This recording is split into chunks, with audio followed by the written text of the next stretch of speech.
Assalamualaikum warahmatullahi wabarakatuh. Nama saya Liana Astuti. Saya Laila Yulia Rahmatin. Nama Afifah Nuralifah. Saya Nabila Wardati. Nama saya Lalu Sidik Abdul Somad. Saya Ahmad Pudori. Kami dari kelas MIA 2 kelompok 2 akan menjelaskan mengenai pertumbuhan dan perkembangan. Pada materi pertumbuhan dan perkembangan dibagi menjadi dua subbab. Yang pertama, pertumbuhan dan perkembangan pada tumbuhan. Yang kedua, pertumbuhan dan perkembangan pada manusia dan hewan. Namun sebelum itu perlu kita mengetahui apa itu pertumbuhan dan perkembangan. Pertumbuhan adalah proses pertambahan ukuran, baik itu volume, massa, jumlah sel, atau protoplasma pada suatu organisme. Proses dari pertumbuhan ini bersifat irreversibel atau tidak dapat kembali ke bentuk semula. Kemudian, perkembangan adalah proses tumbuhan untuk mencapai kematangan fungsi, atau bisa dikatakan sebagai proses menuju dewasa.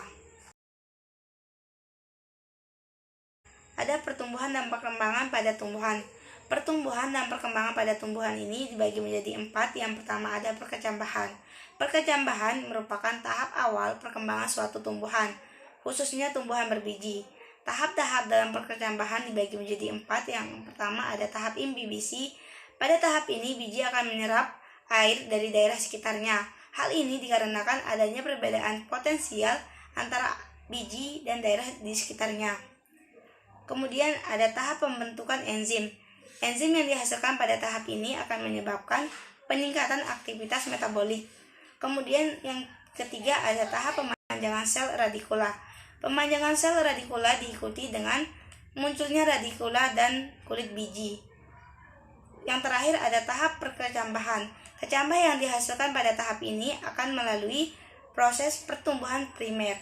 Yang kedua ada pertumbuhan primer. Pertumbuhan primer merupakan pertumbuhan yang terjadi akibat aktivitas jaringan meristem primer. Titik tumbuh terbentuk sejak tumbuhan masih berupa embrio. Jaringan meristem terletak di ujung batang dan ujung akar. Dampak pertumbuhan primer, akar dan batang tumbuhan akan tambah panjang. Daerah pertumbuhan pada akar dan batang dibagi menjadi 3. Yang pertama daerah pembelahan, daerah pemanjangan, dan daerah diferensiasi. Sel-sel yang mengalami diferensiasi akan membentuk akar yang sebenarnya serta daun muda dan tunas lateral yang akan menjadi cabang. Selanjutnya yang ketiga ada pertumbuhan sekunder. Pertumbuhan sekunder terjadi oleh aktivitas jaringan meristem sekunder. Contoh jaringan meristem sekunder adalah jaringan kambium pada batang tumbuhan dikotil dan gymnospermae. Sel-sel jaringan kambium senantiasa membelah. Pembelahan ke arah dalam akan membentuk xilem atau kayu, sedangkan pembelahan ke arah luar akan membentuk flum atau kulit kayu. Dampak dari aktivitas jaringan meristem sekunder pada kambium, diameter batang dan akar akan bertambah besar. Yang keempat ada pembugaan. Yang pertama, induksi bunga atau evokasi. Tahap pertama dari proses pembugaan yaitu suatu tahap ketika meristem vegetatif diprogram untuk mulai berubah menjadi meristem reproduktif yang terjadi di dalam sel. B. Yang kedua, inisiasi bunga. Tahap ketika perubahan morfologis menjadi bentuk kuncup reproduktif mulai dapat terdeteksi secara makroskopis untuk pertama kalinya. Yang ketiga, perkembangan kuncup bunga menjadi antesis atau bunga mekar. Yang pertama di sini ditandai dengan terjadinya diferensiasi bagian-bagian bunga. Yang kedua, pada tahap ini terjadi proses megasprogenesis dan mikroprogenesis untuk penyempurnaan dan pematangan organ-organ reproduksi jantan dan betina. Yang keempat, antesis. Antesis merupakan tahap ketika terjadi perkembangan bunga.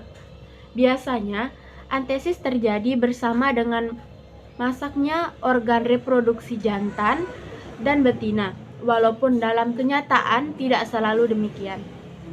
Ada kalanya organ reproduksi baik jantan maupun betina masak sebelum terjadinya antesis, atau bahkan setelah terjadinya antesis. Selanjutnya, yang kelima, pembentukan buah dan biji. Proses pembentukan buah ialah berpindahnya serbuk sari dari kepala sari ke kepala putik serbuk sari berkecambah dan isinya tumbuh menjadi buluk serbuk. Dari yang berisi sperma buluh ini tumbuh menembus tangkai putik menjadi bakal biji, di mana terjadi persatuan antara sperma yang berasal dari serbuk sari dengan sel telur dan pembentukan zigot yang bersifat diploid plasmogami atau bersatunya protoplasma jantan dan betina. Karyogami, bersatunya inti sel. Zigot mulai tumbuh menjadi embrio atau lembaga dinding bakal buah atau precarp, tumbuh menjadi berdaging atau membentuk lapisan pelindung yang sering dan keras. Kelopak bunga, mahkota, benang sari, dan putik akan gugur atau bisa bertahan sebagian hingga buah menjadi besar. Faktor internal. Gen merupakan pembawa sifat yang diturunkan dari induk ke generasi selanjutnya. Yang kedua ada hormon. Hormon merupakan zat yang berperan mengendalikan berbagai fungsi di dalam tumbuhan. Pembagiannya yaitu ada auksin untuk memacu proses pemanjangan, pembelahan dan diferensiasi sel. Yang kedua ada giblin untuk pembentukan biji serta perkembangan perkecambahan embrio. Yang ketiga ada etilen untuk pematangan buah perontokan daun. Yang keempat ada stokinin untuk pembelahan sel stokinesis seperti merangsang pembentukan akar cabang tanaman. Yang keempat ada asam absitat untuk proses penuaan gugurnya daun dan gugurnya daun. Yang kelima ada kaulin untuk proses organogenesis tanaman. Yang keenam ada asam traumalin untuk regenerasi apabila mengalami kerusakan jaringan. Yang ketujuh ada asam traumalin untuk regenerasi sel apabila mengalami kerusakan jaringan. Faktor eksternal, nutrisi. Yang pertama ada nutrisi. Nutrisi merupakan bahan baku dan sumber energi dalam proses metabolisme tubuh. Yang kedua ada cahaya matahari. Tanaman pula sangat membutuhkan cahaya matahari untuk proses fotosintesis. Yang ketiga ada air dan kelembapan. Air merupakan tempat berlangsungnya reaksi-reaksi kimia dalam tubuh. Kelembapan mempengaruhi keberadaan air yang bisa diserap oleh tumbuhan dan mengurangi penguapan. Suhu. Yang keempat ada suhu, proses dalam pertumbuhan dan perkembangan seperti penyerapan air. Tanah pada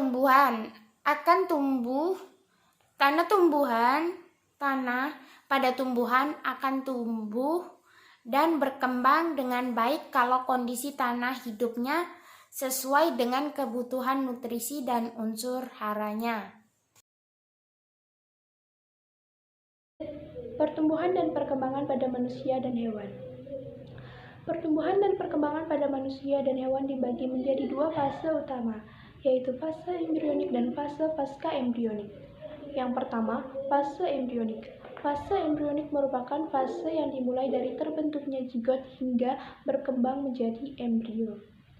Nah, pada tahap ini, zigot terbentuk dari proses fertilisasi antara sperma dan sel telur mengalami pertambahan jumlah sel akibat pembelahan secara mitosis. Jadi, zigot akan melakukan pembelahan sel lalu membentuk organ-organ hingga menjadi individu yang utuh. Tahap embrionik dibagi menjadi 4 tahapan, yaitu yang pertama, tahap morula. Pada tahap ini, zigot akan mengalami pembelahan mitosis berulang kali menjadi 2, 4, 8, 32, dan 64 sel. Sel-sel yang terbentuk ini dinamakan blastomer. Saat berjumlah 64, Blastomer tadi berkumpul dan membentuk bola sel yang tidak berongga seperti buah arbe yang dinamakan morula. Yang kedua, tahap blastula. Selanjutnya, sel-sel morula terus membelah diri dan akhirnya membentuk suatu bola sel berongga yang berisi cairan dan kita kenal sebagai tahap blastula. Nah, rongga pada bagian tengah blastula dinamakan blastosol, sedangkan tahap pembentukan blastula disebut blastulasi.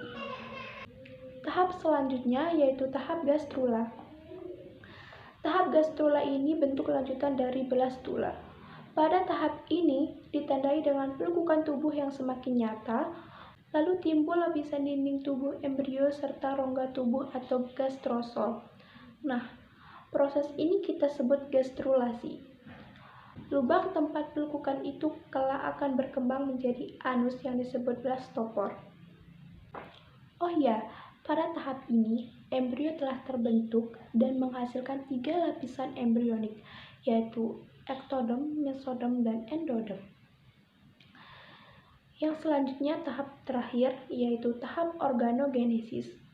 Tahap organogenesis merupakan proses pembentukan berbagai organ tubuh yang berkembang dari 3 lapisan gastrula tersebut. Yang pertama, lapisan ektodem. Lapisan ektodem berada di bagian terluar yang berkembang menjadi rambut, kulit, sistem saraf, dan indera. Yang kedua, lapisan mesodem.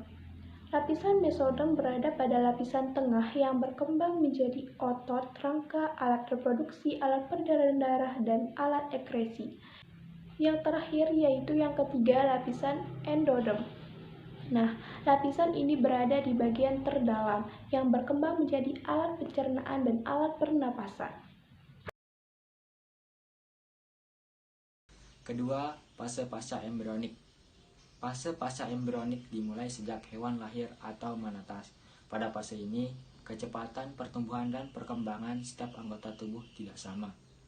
Sementara itu, perkembangan dimulai ketika alat-alat kelamin sudah bisa mereproduksi sel-sel kelamin atau gamet. Yang pertama, fase pasca embrionik pada hewan, yaitu metamorfosis sempurna atau holometabola. Metamorfosis sempurna ini ditandai dengan adanya fase pupa atau kepompong. Contohnya seperti kupu-kupu, lalat, tawon, dan lain-lain. Selanjutnya yaitu metamorfosis tidak sempurna atau hemimetabola. Metamorfosis tidak sempurna ini adalah perubahan bentuk yang tidak mengalami fase pupa. Pada fase ini, hewan muda memiliki bentuk yang tidak jauh berbeda dengan hewan yang dewasa. Hanya saja ukuran dan kematangan organ yang berbeda. Selanjutnya yang kedua yaitu fase pasca embrionik pada manusia. Yang pertama, balita. Bayi memperoleh makanan dan minuman dari ASI. Seiring dengan bertambahnya usia, organ-organ pada bayi juga akan berkembang. Pada usia 1 atau 2 tahun, bayi akan mulai belajar berjalan dan mengendalikan fungsi anggota tubuh lainnya seperti kepala, tangan, dan mulut. Organ-organ tersebut akan semakin matang pada saat usia anak-anak atau sekitar 5 tahun. Yang kedua, yaitu anak-anak. Masa anak-anak yaitu usia 5 hingga 12 tahun. Dalam periode ini, pertumbuhan fisik mulai meningkat baik, tinggi badan maupun berat badan disertai perkembangan koordinasi otot-otot dan kemampuan mental. Yang ketiga, fase remaja atau pubertas. Masa ini adalah masa saat organ-organ reproduksi mencapai kematangannya. Masa pubertas biasanya dimulai dari umur 8 hingga 10 tahun dan berakhir lebih kurang di usia 15 hingga 16 tahun. Ciri-ciri fisik dapat dilihat sebagai berikut. Yang pertama yaitu ciri kelamin primer. Organ kelamin telah mampu mereproduksi sel-sel kelamin. Organ kelamin mulai berfungsi pada remaja laki-laki ditandai dengan pertama kali mengalami mimpi basah, dan pada perempuan ditandai dengan mengalami menstruasi yang pertama kali. Yang kedua yaitu ciri kelamin sekunder. Pada remaja laki-laki mulai tumbuh jakun dan perubahan suara menjadi lebih besar dan berat. Tumbuh kumis dan jenggot, tumbuh rambut di dada, kaki, ketiak, dan sekitar organ kelamin. Pada remaja perempuan, membesarnya payudara dan pinggul melebar, tumbuh rambut di ketiak dan sekitar organ kelamin. Yang keempat yaitu fase dewasa. Pada masa ini, pertumbuhan tubuhnya mencapai ukuran maksimal.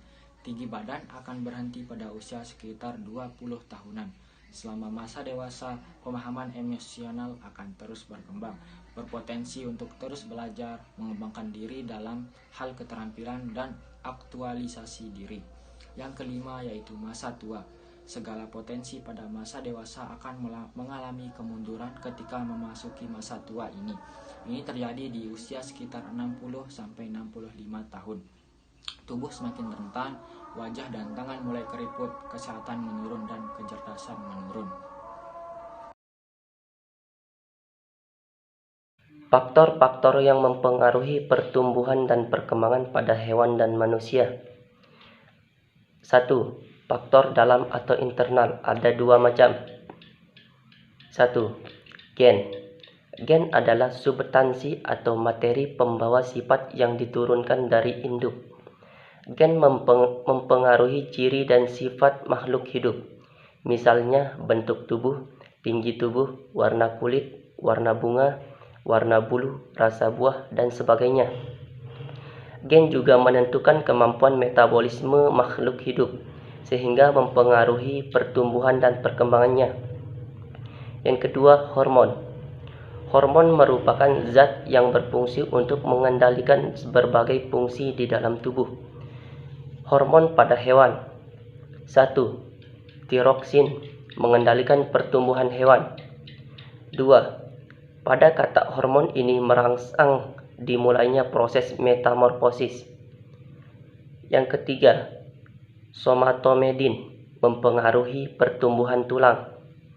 Yang keempat, ekdison dan juvenil, mempengaruhi perkembangan fase. Yang kelima, larva dan fase dewasa, khususnya pada hewan invertebrata. Hormon pada manusia. 1. Hormon tiroksin, dihasilkan oleh kelenjar gondok atau tiroid. Hormon ini mempengaruhi pertumbuhan, perkembangan, dan metabolisme karbohidrat dalam tubuh. Kekurangan hormon ini dapat mengakibatkan misodema, yaitu kegemukan.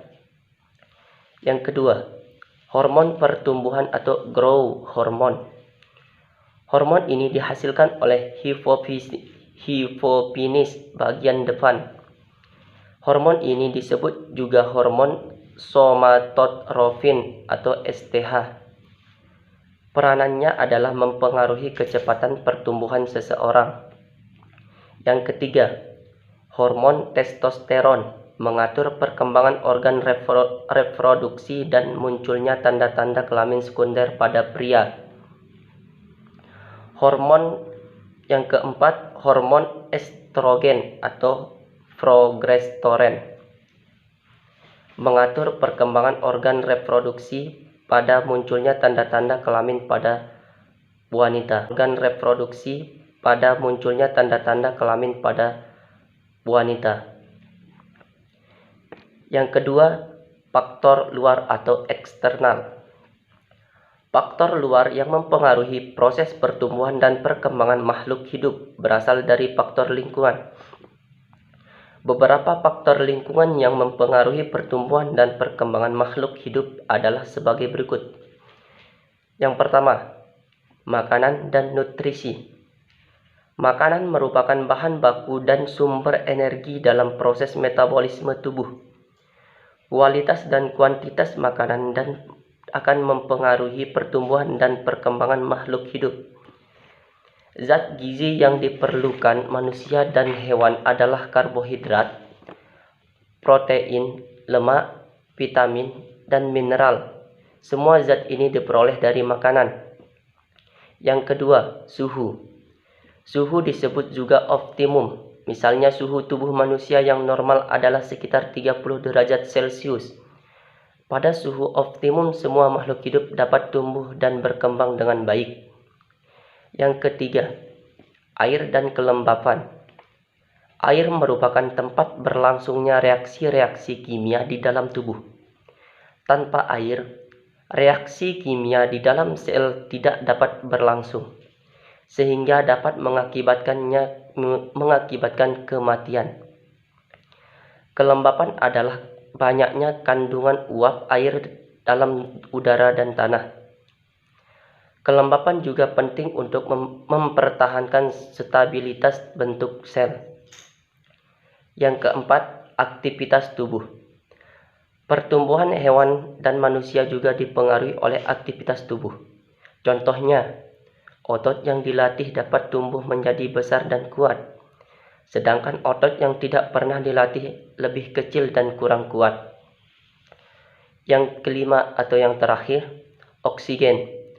Oksigen diperlukan dalam proses oksidasi biologi untuk menghasilkan energi. Energi digunakan untuk menjalankan semua aktivitas tubuh termasuk pertumbuhan.